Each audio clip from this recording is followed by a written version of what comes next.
Bismillahirrahmanirrahim. Assalamualaikum warahmatullahi wabarakatuh. Alhamdulillah, tsumma alhamdulillah, wassalatu wassalamu ala rasulillah, amma ba'd. Bagaimana kabarnya semua Bapak Ibu? Semoga Anda semua selalu berada dalam rahmat, berkah, curahan cinta dari Allah Subhanahu wa Ta'ala, sehingga hidup Anda penuh dengan keajaiban, penuh dengan keberkahan, penuh dengan kemuliaan, ya. Dan saya harapkan bahwa rezeki berlimpah ruah datang pada Anda semua. Amin ya rabbal alamin. Bapak Ibu, dalam kesempatan kali ini saya ingin menyampaikan materi berjudul Nafsi Nafsi. Judulnya bahasa Arab, Bapak Ibu. Mungkin sebagian di antara Anda sudah mengetahui maksud dari materi berjudul Nafsi Nafsi ini, ya. Artinya nafsi nafsi ini sendiri-sendiri begitu, ya. Karena kita nanti di yaumil akhir akan dimintai pertanggungjawaban terhadap apa yang kita lakukan secara sendiri-sendiri, ya, atau nafsi-nafsi. Nah, Bapak Ibu, dalam menjalankan materi magnet rezeki ini ada yang berkata begitu, ya, wah, saya nggak bisa nih melakukan ilmu magnet rezeki karena lingkungan saya tidak mendukung begitu, ya.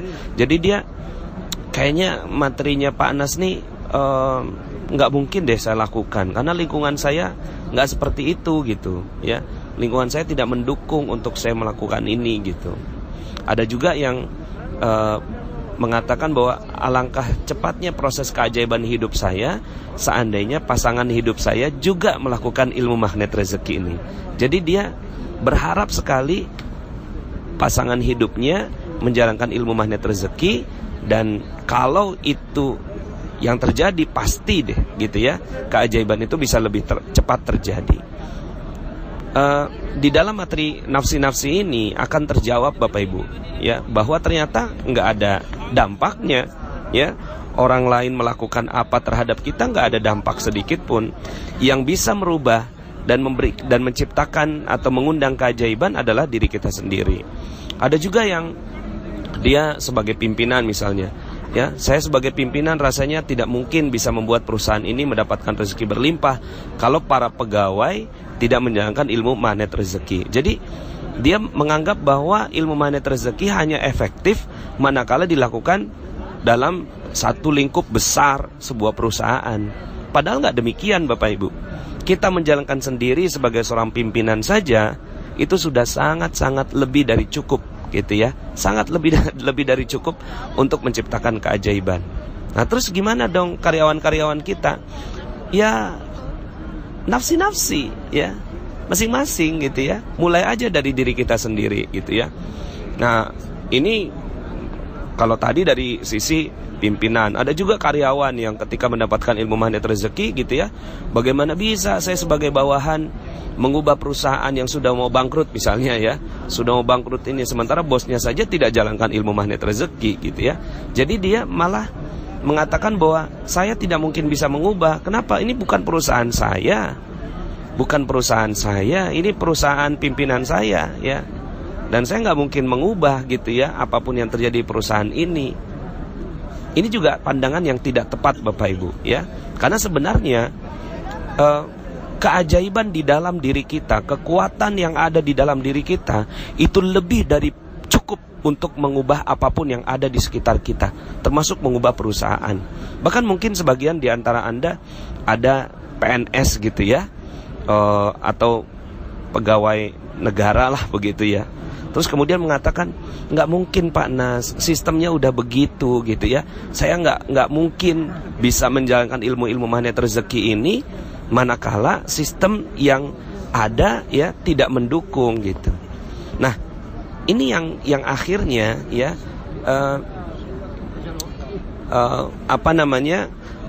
belief seperti ini yang membuat akhirnya memang keajaiban tidak terjadi, ya. Keajaiban terjadi manakala kita memiliki belief yang kuat bahwa kita memiliki powernya, kita memiliki kekuatannya, kita memiliki otoritasnya untuk mengubah apapun yang ada dalam kehidupan kita, ya. Bukan orang lain yang mengubah kita, bukan lingkungan yang mempengaruhi kita, bukan sistem yang terbangun di sekitar kita yang memberikan pengaruh besar buat kita. Bukan sama sekali. Tapi yang memberikan pengaruh yang besar pada keajaiban diri kita adalah ya kita sendiri, ya. Di dalam rumah tangga misalnya ada juga yang mengatakan akhirnya setelah mengikuti materi magnet rezeki yang panjang begitu, terus kemudian dia katakan, oh saya jadi tahu nih kenapa rumah tangga saya seperti ini, ya, karena istri saya tidak jalankan ilmu magnet rezeki gitu. Atau kebalikannya, karena suami saya tidak menjalankan ilmu magnet rezeki, ya. Jadi ilmu digunakan untuk justifikasi, ya, bahwa saya tidak punya powernya gitu, ya. Akhirnya yang terjadi adalah gitu, ya, memang keajaiban itu tidak terjadi pada diri kita karena ya kitanya mengandalkan orang lain, lingkungan di sekitar kita, ya, untuk menjalankan ilmu ini, baru kemudian diri kita. Padahal kebalik Bapak Ibu, harusnya diri kita yang mendisiplinkan diri melakukan ilmu-ilmu magnet rezeki, baru kemudian kita menyebarkan ilmu ini kepada orang lain. Begitu Bapak Ibu, ya. Jadi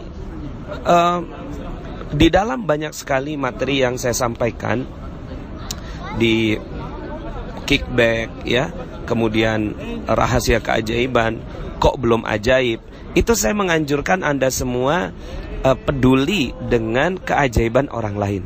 Tapi ini bukan berarti bahwa, ya, Anda tidak bisa melakukan itu kalau gitu, ya, orang lain itu belum berubah. Tidak, ya. Kepedulian kita terhadap keajaiban orang lain itulah yang merupakan kekuatannya. Tapi bukan berarti kalau dia berubah maka saya akan berubah. Tidak, gitu, ya. Jadi kepentingan kita terhadap orang lain, ya, untuk mendapatkan keajaiban adalah, ya, saat kita sudah menjalankan secara pribadi, mendapatkan manfaatnya, melihat keajaiban itu dalam kehidupan Anda, baru kemudian ajak orang lain untuk juga merasakan keajaiban yang kita alami, ya. Atau misalnya Anda pun belum mendapatkan keajaiban, kok saya nggak ajaib, ya, kemudian Anda lihat orang lain, biarkanlah, mudah-mudahan orang lain mendapatkan keajaiban terlebih dulu daripada saya. Ini yang benar Bapak Ibu, ya. Bukan dengan yang tadi saya sampaikan beberapa keluhan-keluhan, ya, yang akhirnya belief itu yang membuat akhirnya keajaiban tidak muncul Bapak Ibu, ya. Maka, ya, yang butuh keajaiban kan kita, ya. Ya sudah, ya, kita saja fokus jalankan materi-materi ini dengan baik Bapak Ibu, ya. Karena kita nggak pernah bisa merubah apa yang ada di luar kehidupan kita. Kita nggak bisa Bapak Ibu, ya. Semua itu adalah domain Allah Subhanahu wa Ta'ala, ya. Kita nggak bisa mengharapkan orang lain berubah, ya, karena itu bukan otoritas kita. Otoritas kita adalah diri kita sendiri. Yang bisa kita ubah adalah diri kita sendiri, ya. Yang kita bisa perbaiki adalah diri kita sendiri. Yang kita bisa undang untuk mendapatkan keajaiban adalah diri kita sendiri, bukan orang lain, ya. Seberapa kuat pun kita berharap orang lain berubah, itu tidak akan pernah sedikit pun bermanfaat apapun. Jangankan kita Bapak Ibu, ya. Nabi Nuh alaihi salam kurang apa? Diangkat jadi nabi Bapak Ibu, ya. Lalu kemudian diilhamkan oleh Allah Subhanahu wa Ta'ala untuk membangun kapal, ya, yang merupakan goa keajaiban dari Nabi Nuh. Dibangun sama beliau sampai kemudian akhirnya Allah turunkan hujan yang besar. Seluruh kaumnya Nabi Nuh, ya, itu tenggelam, ya. Sampai kemudian anaknya Nabi Nuh ini, ya, karena dia kuat, dia bisa memanjat, ya, dia panjat Bapak Ibu gunung yang tinggi. Ketemu sama Nabi Nuh, "Hei anakku, udah sini ayo," gitu kan. "Naik ke kapal ini," gitu kan. "Kamu gak akan pernah bisa selamat," gitu, ya, kecuali pada kapal yang sudah Allah Subhanahu wa taala tetapkan untuk kita gitu. Kata si anak ini, enggak ya, enggak mungkin air itu bisa sampai ke puncak gunung yang paling tinggi ini gitu ya. Akhirnya apa yang terjadi? Yang terjadi adalah si anak ini ya tenggelam. Jadi Nabi Nuh aja ya itu nggak bisa mengubah keadaan yang ada di anaknya Bapak Ibu. Padahal cinta sekali Nabi Nuh gitu kan terhadap anaknya, tapi dia tidak bisa mengubah apapun. Kemudian Nabi Lut Bapak Ibu, Nabi Lut ya alaihi salam yang juga tidak bisa mengubah istrinya ya. Istrinya akhirnya juga kena azab beserta dengan kaumnya. Bahkan Bapak Ibu, apa kurangnya Rasulullah sallallahu alaihi wasallam ya, Nabi Muhammad sallallahu alaihi wasallam ya.